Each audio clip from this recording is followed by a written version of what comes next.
What is going on, everybody? Jansen Blue Tech coming to you here. If you guys like tech news, tech reviews, and just everything tech related, don't forget to hit that red subscribe button down below and hit that bell icon so you guys don't miss a thing. I am really excited to bring you guys this video because I will be upgrading my PS4 Slim with this 2TB solid state hybrid drive made by Seagate. Not only will this hard drive actually increase the storage capacity of your PS4, but it also will increase the speeds as well. And I'll show you actually my results during my testing at the end of this video, so stick around if you guys want to see that. The one thing I do seriously love about the PS4 is that it is super simple to upgrade the hard drive. Once you remove that back plate, you'll notice there is only one screw on the back of the console. That will be this one silver screw right here, and you'll notice there is actually 4 symbols on it. It will be a circle, square, triangle, and X. I don't know if you can see it really all that well here on camera, but once you remove that one screw, you'll be able to pull out the drive pretty easily. Alright, so now since we have that one screw out, we'll be able to easily pull out the hard drive. Now, you might need to give a little bit of a good tug on there because the hard drive might be stuck in there pretty well. But once you get the hard drive out, all you have to do is remove the 4 screws on either side of the hard drive, and then you can slip in the new SSHD.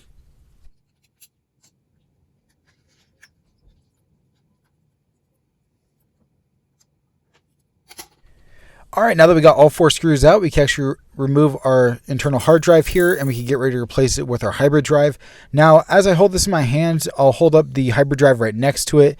As you can see here, they are pretty much about the same size. The hybrid drive looks like it's a little bit thicker here, but they are practically pretty much the same size. Now, all we have to do is just actually put the hybrid drive back in by reversing the process we did, take the internal hard drive out.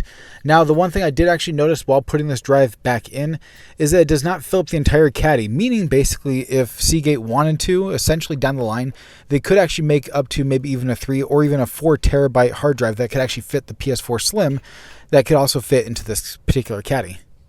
Once we put the hard drive back into the PS4, all we have to do is replace that one silver screw we took out in the beginning and then put the back casing on, and then we can move on to the next step with the thumb drive. Okay, now that you have your new hard drive in your PS4, you'll need to upload the operating system, seeing as though you have a blank slate. There is no operating system on this new hard drive whatsoever. So you will go to the PlayStation website, and I will leave a link down in the description below where you can get this. You will want to click on the link that is attached to step number 2. Once you have the PS4 update file downloaded, you want to plug in a thumb drive. I recommend at least a 2GB thumb drive you will need to plug into your computer. Then once you do that, open up your thumb drive, make a new file titled PS4 in all caps. In that PS4 file, you'll also want to make another file called update, also in all caps. And in that update file, you want to actually put your PS4 update file into that folder. Once you have done that, then you'll be able to eject your thumb drive.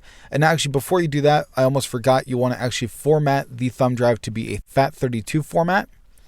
Once you have done all those steps, you'll be able to eject your thumb drive and you'll be able to plug it into your PS4 console. When you plug it into your PS4 console, make sure the console is turned off. You want to hold the power button for 10 seconds. That should be long enough for you to at least hear 2 beeps. So after you hear the 2 beeps, your PS4 will start to turn on. As soon as it turns on, you'll see an options menu pop up. As soon as you get that options menu, go all the way to the bottom where it says initialize PS4. Once you hit that option, it will start taking the PS4 update file and start putting the operating system back onto your new hard drive. Now keep in mind this process might take quite a while. It took me about 2 hours to put the new operating system onto my new hard drive. So just kind of bear that in mind. It could take anywhere from 2 to 4 hours. Now that everything is in place, we get to move on to my favorite part, and that is the speed test. As you can see here in the top left is the hard drive that came with the console, as well as speeds test 1, 3, and 5. Now, as you continue to do your speed test, you'll notice that as you close out the game and go back into it, over time the SSHD will actually learn different things and kind of store different pieces of information, and actually will allow it to upload a little bit faster.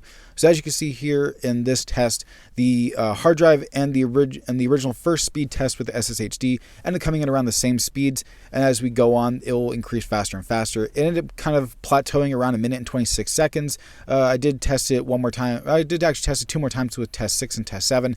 They both came in at about 1 minute and 26 seconds. That's probably the fastest it will upload, but that is still a good amount of time saved from the 2 minutes and 7 seconds I was getting before off the original hard drive. Now, the next game I tested was the new Spider-Man game for the PS4.